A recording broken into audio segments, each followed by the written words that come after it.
fun එක next level කරන dialogue fan blaster.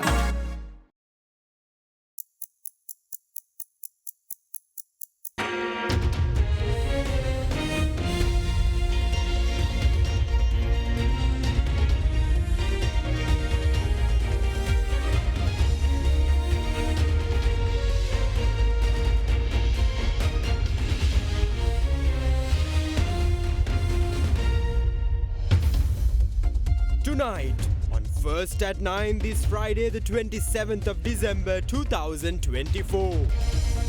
Safe as houses. Government committed in providing access to safe housing for all, asserts the Prime Minister. Chinese ambassador to Sri Lanka meanwhile expresses confidence in the country's path towards a better future.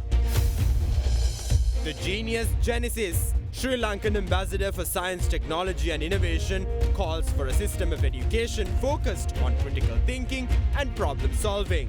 Further highlights that local academics need guidance to realize their full potential.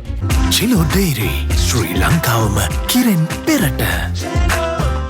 Obe Vishwasi dinu Sensodyne, then Langamati Pharmacy in Labagata Hacker. Kanta Parisang karagathot? Api Parisang. Asian Paints Causeway Aquasafe Vesat Mattuig Gedarat Disney. This is Derana First at 9. Live from Studio 24 in Colombo. Good evening and welcome to Derana First at 9. I'm Aditya Singha joining you live with the latest in Sri Lanka and around the world. Now taking you straight to your top story. Neighbouring India has rallied together to grieve the loss of a visionary leader, former Indian Prime Minister Dr. Manmohan Singh, who passed on late yesterday at the age of 92. Dr. Singh was one of India's longest-serving Prime Ministers and is considered the helmsman who steered the country through sweeping reforms and paved the way for its emergence as a global economic powerhouse, first as Finance Minister and then as Prime Minister. Former Indian Prime Minister Dr. Manmohan Singh, who served as one of India's longest-serving Prime Ministers, was born on the 26th of September in 1932 in Punjab state, a part of British-ruled India, now in Pakistan. Singh studied to secure a spot at Cambridge University before heading to Oxford, earning a doctorate with a thesis on the role of exports and free trade in India's economy. He became a respected economist, then India's central bank governor and a government advisor, but had no apparent plans for a political career when he was suddenly tapped to become finance minister in 1991. At the time, India was facing a serious financial crisis with the country's foreign reserves at a dangerously low level. Singh led the initiative to deregulate the economy to avoid its collapse, which he argued was otherwise imminent. Despite stiff opposition from members of his government and party, Singh prevailed.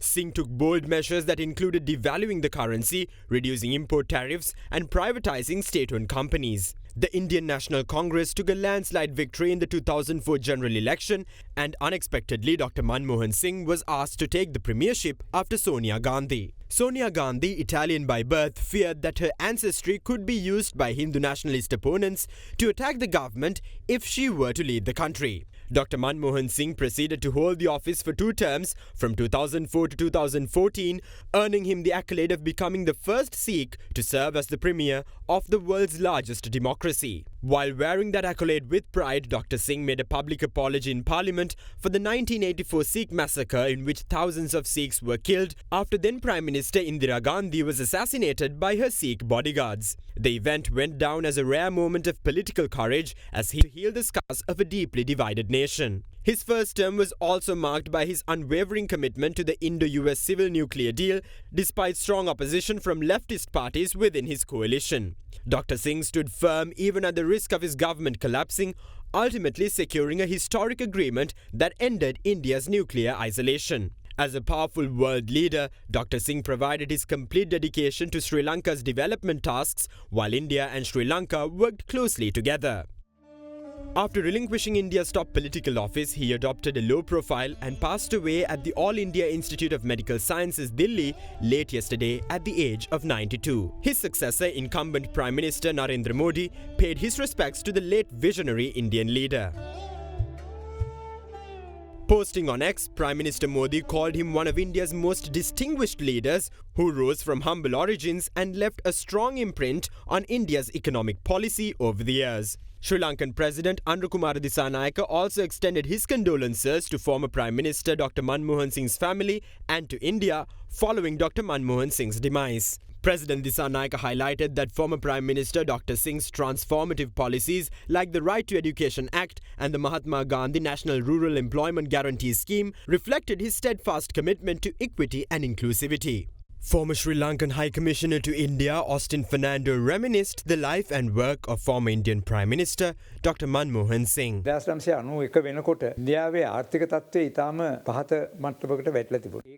1991, India's economy faced a critical downfall. Former Prime Minister Dr. Manmohan Singh implemented many reforms to save India from its economic crisis. He opened up the economy and did a lot of hard work to transform the country's socialist economy into a capitalist one. Under his leadership, foreign investments improved. He paved the way for what India has become today. Former Prime Minister Dr. Manmohan Singh is the main reason why India is among the top 5 largest economies of the world.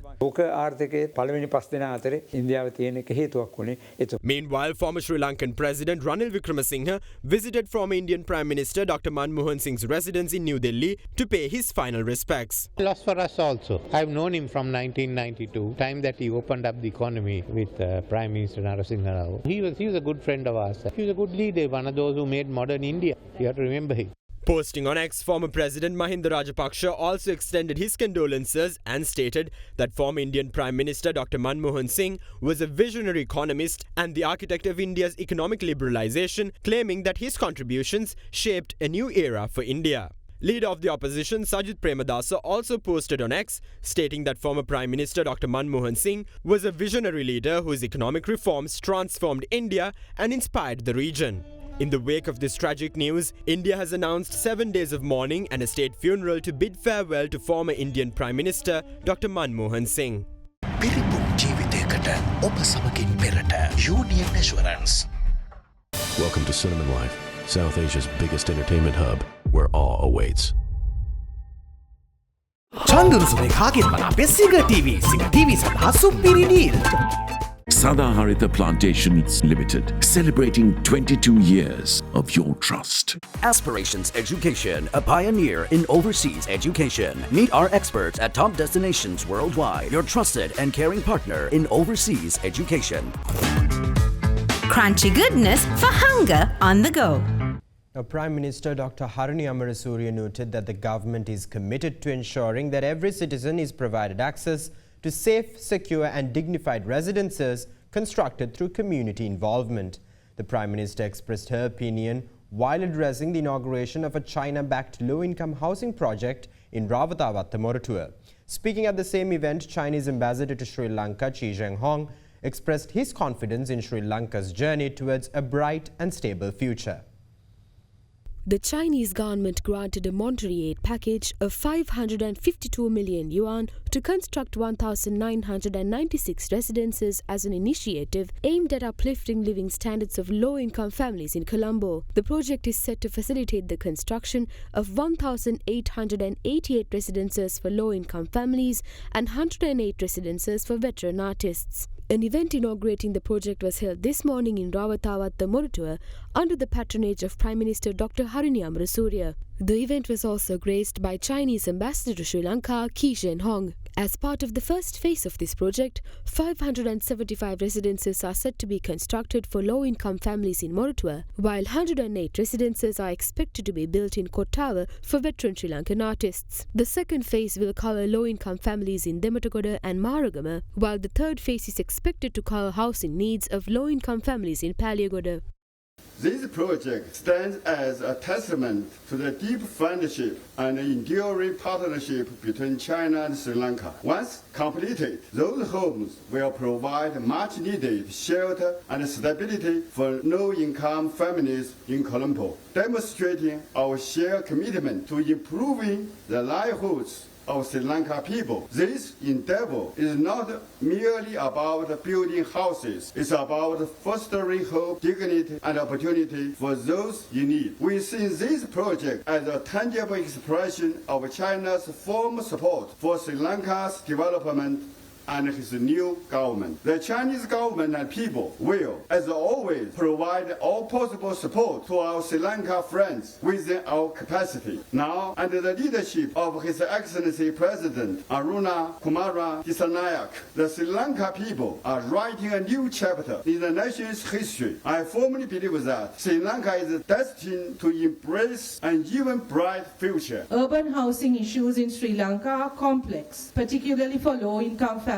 These houses must meet the essential needs of all family members. It is also crucial that these homes provide spaces that allow women to participate in economic, social, and political life. Housing should not be seen as a standalone issue, but as part of a broader vision for building inclusive communities. Community participation in the planning and development process is crucial, ensuring that the perspectives of women, marginalized groups, and those directly impacted by housing issues are heard and valued. The National People's Power government, through our election manifesto, A Thriving Nation, A Beautiful Life, has underscored the importance. It is about ensuring that everyone, irrespective of gender, ethnicity, or economic status, can live with dignity, access opportunities, and build a future for themselves and their families. Let us ensure that every Sri Lankan, no matter their gender, socio-economic status, or background, has access to a safe, secure, and dignified home. Sri Lankan Ambassador for Science, Technology and Innovation, Dr. Bandula Vijay, is of the view that Sri Lanka must adopt an education system based on problem solving and critical thinking in order to foster an innovative mindset in the youth. Joining our current affairs program, Dr. Vijay highlighted that although Sri Lanka possesses talented academics, they lack the proper guidance that would allow them to reach their full potential. He called on successful and established Sri Lankan academics and professionals to devote a portion of their time to guide the next generation towards the path of success. Let's talk about how we can instill the culture of entrepreneurship, innovation at a very young age so that becomes second nature to us. In order to do these things, you need a workforce with the right skill set. We are a blessed nation. I look at these people, they are brilliant people. But the issue that we have is, it's like go to Ratnapura district, digging a hole and getting a rock. We don't know whether this rock is a gem or just a piece of granite. We don't have that skill. Let's say we have that skill. We take it out. Unless we cut and polish it properly, that is not going to shine properly. And that is called education. First, we should be able to identify the gem. Do we have a system to identify the gem? I don't think the A-level exams or the O-level exams is a way to identify the gem. And once we identify the gem, we send them to the universities. We cut and polish it. Are we creating this brilliant mind into somebody with a lot of skill set? I don't think we are doing it yet. In order to do this, we have to improve our education from the kindergarten going up and from at the top at the university going down. If we start here and go up, it will take 20 years to change. We can't wait that long. So while we are going from bottoms up, we also have to have top down so we can improve this quickly. How do you suggest, is this a curricula that we have to look at to develop that skill set? I went to school in India. Education is very fundamental, not theoretical. Fundamental education builds the core values in you. When you think of a problem, you are thinking in terms of fundamentals, not theory. Then I went to the United States where the education is very practical. But my understanding of education happened much later. I had 2 kids. And I saw how they were being educated by the US system. If you think about anything, that your cell phone, the cameras, anything you can think of in this world is invented in the United States. The question you have to ask is why? And that is because of the education. We have to mimic that education in Sri Lanka. We must use this problem solving, critical thinking. Education, along with that, one of the most important things to teach is ethics. Every year I'm required to have 15 hours of continuing education to keep your license. One of these 15 hours is ethics, and I have to take a test to pass the ethics. That's how important the ethics is. There has been a major brain drain in the country to retain the academics in the country and also to utilize their knowledge in a more efficient and effective way to develop our country. How do you understand this problem? One thing is very clear. These students are very bright, but what is lacking is they don't have guidance. The industry people in Sri Lanka, the people who are very successful, they must take some of their time, come to these places, devote and donate their time to help these young people so that they can come up. That alone is not enough, but you have to have the system we talk about, education, top-down, bottom-up, critical thinking, problem-solving, ethics. You have to do both. To answer your question, yes, we have the talent, but it needs to be improved. Fast track your career from O-levels with eSoft. ඩයබටිසෝල් සීනි වලින් පරිස්සම් වන ඔබට අමතක නොවන පෝෂණය. Prime group ලංකාවේ ප්‍රථම වතාවට හඳුන්වා දෙන ලෑන්ඩ් ලීසින් ලේසියෙන් මීටමක්. Single 1111 up to 60% off from the 11th November to the 17th of November. Kalani wire කිසි ගින්නක් නැහැ. කිසි ගින්නක් නැහැ. Kalani Fire Shield Wire. Apico Metro. උත්සව සමයේ සැපට නිදියන්න Apico Springs Foam Mattress මාදිලි රසකින්. Crunchy goodness for hunger on the go. Meanwhile, Chief Executive Officer of eSoft Metro Campus, Nishan Sembakuttiarachchi, asserts that the IT industry must be involved at the school level to provide an opportunity for students aspiring to have illustrious careers in the IT sector. Meanwhile, Oshada Senanayake, Director and Chief Operating Officer, Digital Transformation of Brandix, claims that the advent of AI provides everyone the opportunity to enrich their work while also providing some the opportunity to unlearn and reskill themselves. These observations were made at a panel discussion held recently at the inauguration of Pathfinder EdTech Institute, a collaboration between Pathfinder Group and India's HCL Technologies.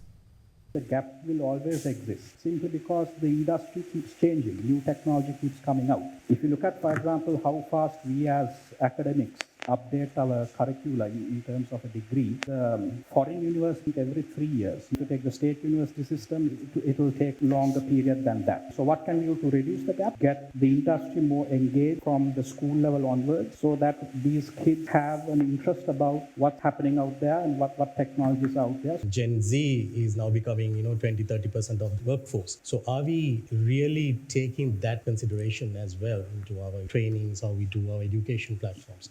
Because if you take Gen Z, they are born with access to mobile and access to internet. We didn't experience that, right? Are we considering that generation gap when we are designing these education platforms or education systems or our training? So that is another area that we need to be conscious of. So one key thing would be industry collaborations, because universities alone can't do this. We need to promote this collaboration with the industry, and I've seen a lot of institutes now promoting internships. The internships are becoming mandatory also, which is a really good thing. To have that industry collaboration, early interaction with the industry would be a good starting point. From where I stand, what I see the gap seems to be the willingness to learn and uplift your skills throughout. People tend to take a degree or a master's and then stop. The other part in terms of graduates, now the good news is that after long time, last year we've had more graduates than the demand. In a way it's good, but in a way some people don't get jobs. We still have a lot of demand for the traditional engineering roles like software engineering, quality engineering. Another part is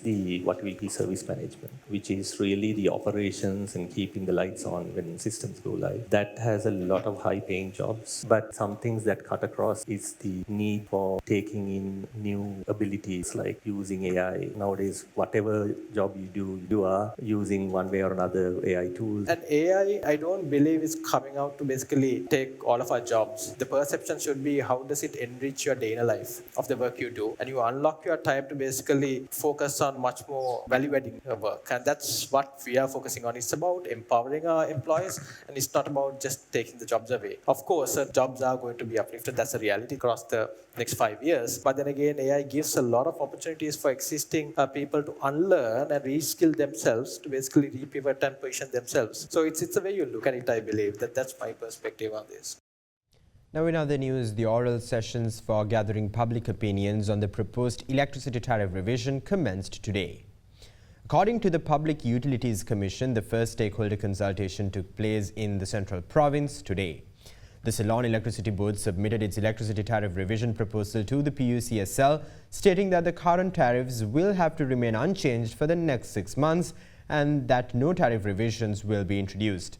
Meanwhile, the PUCSL presented a counter-proposal regarding the matter and highlighted that the electricity tariffs can be reduced by 10 to 20%.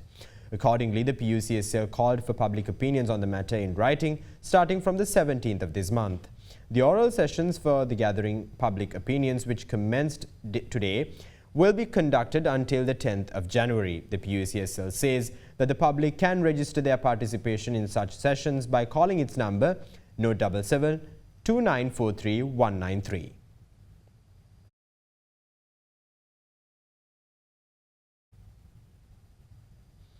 The final rites of veteran songster Priya Surya Sena were performed at the Borella Cemetery this afternoon. Surya Sena was 80 years old at the time of his passing at the Colombo National Hospital on the 24th of this month. Veteran singer Priya Surya Sena passed away while receiving treatment at the intensive care unit of the Colombo National Hospital on the 24th. Surya Sena was 80 years at the time of his passing. Having voiced over 700 songs, Priya Surya Sena won the hearts of Sri Lankans both young and old, while also ushering in a revolutionary transformation in Sri Lankan music. Surya Sena's remains were placed at a funeral parlour in Borella, where the clergy, artists, politicians and fans bid farewell to one of Sri Lanka's most adored musicians. President Anura Dissanayake paid his final respects to veteran singer Surya Sena this morning. Meanwhile, leader of the Sarva Jana Balaya Dilip Jayavira too paid his final respects to Priya Surya Sena. Surya Sena's remains were brought to the Borella General Cemetery, where his final rites were performed amidst a sombre atmosphere.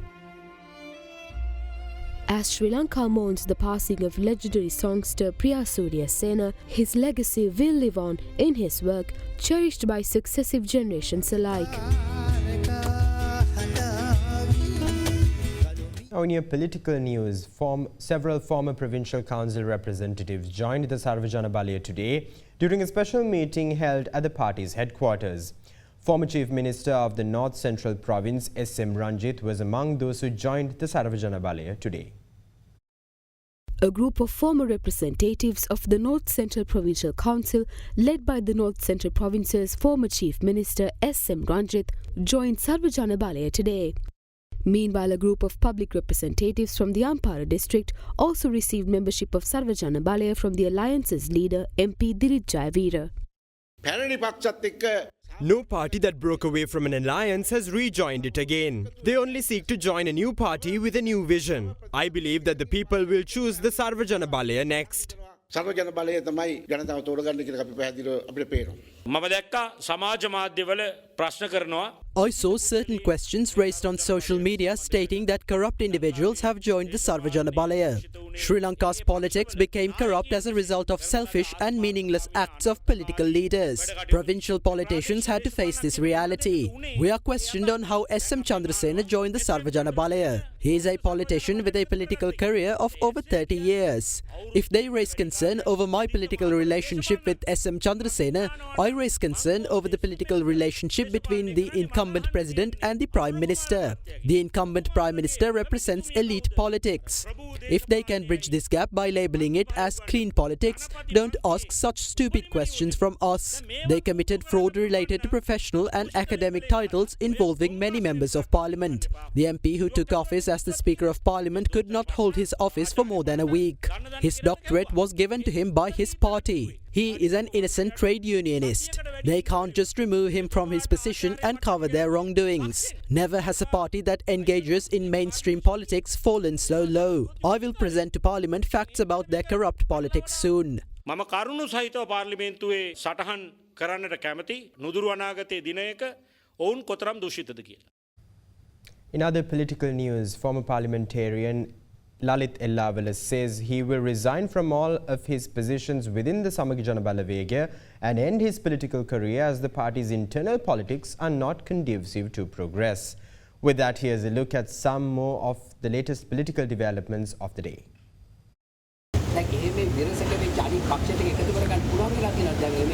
අනිවාර්යයෙන් ඒ පක්ෂ සියල්ල අපිත් එක්ක ඉන්නවා. මේ වෙනකන් ගිහින් ඉස්සරහට යන්න පුළුවන් නෑ. ඇතුළට එන්න විතරයි තියෙන්නේ. එළියට යන්න බෑ. සමගි ජන බලවේගය කිව්වට කිසිම මේක ඇතුලේ සමගියක් නැහැ. The SJB has not met our expectations. Although it is called the Samagya Jana Balawegaya, there is no unity within it, only a dictatorial rule. That is why I decided to resign from all of my positions within the SJB with effect from today and conclude my political career. The government pins the blame on issues related to the importation of rice on the tender systems and bidders. Didn't they come into power promising to rectify the mistakes of previous administrations? What is becoming clear is that although they claimed power promising to end corruption, they aren't even capable of providing people with rice.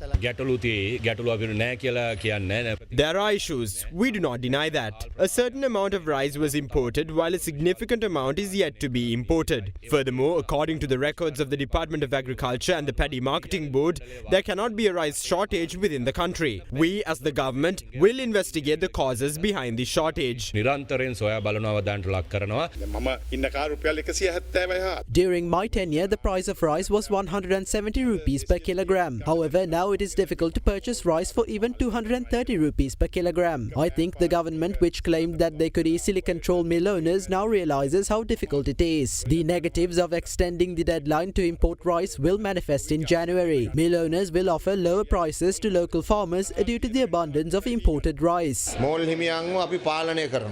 will control mill owners. We will be considerate towards consumers and farmers. We want to work in cooperation with mill owners. But if they act unjustly, we will have to take the side of the people. We will not hesitate to import rice if necessary to mitigate potential imbalances in the market.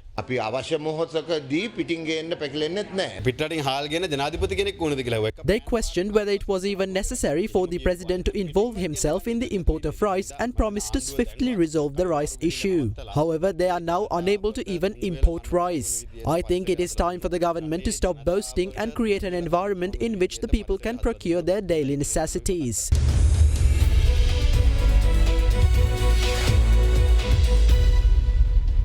Welcome back. Now in your business news, the Colombo Stock Exchange closed in green today, aided by gains in counters such as Hatton National Bank, LLC Holdings and DFCC Bank. The Colombo Stock Exchange All-Share Price Index climbed 0.88%, settling at 15,535.6 points. Meanwhile, the Sri Lanka S&P 20 climbed 1.4%, ending at 4,666.65 points. During the week, the ASPI and S&P Sri Lanka 20 gained 4.9% and 5.6% respectively. The market turnover crossed 9.6 billion rupees. The banking sector was the top contributor to market turnover, while the diversified financial sector was the second highest contributor. Foreign participation in market activity remained at subdued levels, with foreigners closing as net buyers.